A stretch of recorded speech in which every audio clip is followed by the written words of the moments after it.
સુરતમાં સુરભી ડેરી તમને યાદ હશે, હજી થોડા દિવસ પહેલા જે આખા સુરતને 1000 કિલો પનીર રોજ સપ્લાય કરતી હતી, 1 ટન એનું પનીર નકલી નીકળ્યું અને એ જ સુરતમાં ભેળસેળયુક્ત ઘીનું ગોડાઉન ઝડપાયું છે। લસકાણા પોલીસે આ ગોડાઉન ઝડપ્યું છે અને સીલ કર્યું છે। પોલીસે અલ્પેશ સાથલિયાને ઝડપી પાડ્યો છે।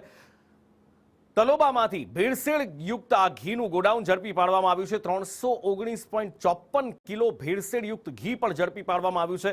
સોયાબીન વેજીટેબલ ઓઇલનો ઉપયોગ કરી અને આ ઘીમાં મિક્સ કરવામાં આવતું હતું। ઘણા ગામની પાછળ આવેલ વિસ્તારમાં અલ્પેશભાઈને નામની એક માલિકીની સંસ્થામાંથી નકલી ઘી બનાવતી ગોડાઉન પકડી પાડવામાં આવે છે અને તેમાંથી ગાયનું ઘી અને ભેંસનું ઘીના નમૂના લેવામાં આવે છે।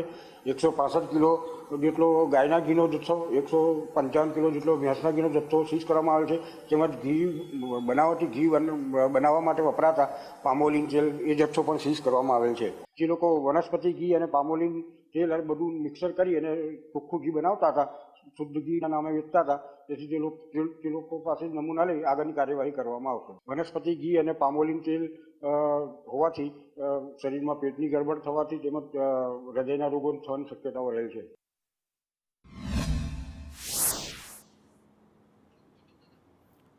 નકલી ઘી ઝડપી પાડવામાં આવ્યું છે। તબેલાની આડમાં આ ભેળસેળયુક્ત ઘીનું ગોડાઉન અહીંયા ધમધમી રહ્યું હતું અને એમાં ગાયના શુદ્ધ ઘીના નામે ભેળસેળ કરી લોકોના સ્વાસ્થ્ય સાથે ચેડા કરવામાં આવી રહ્યા હતા।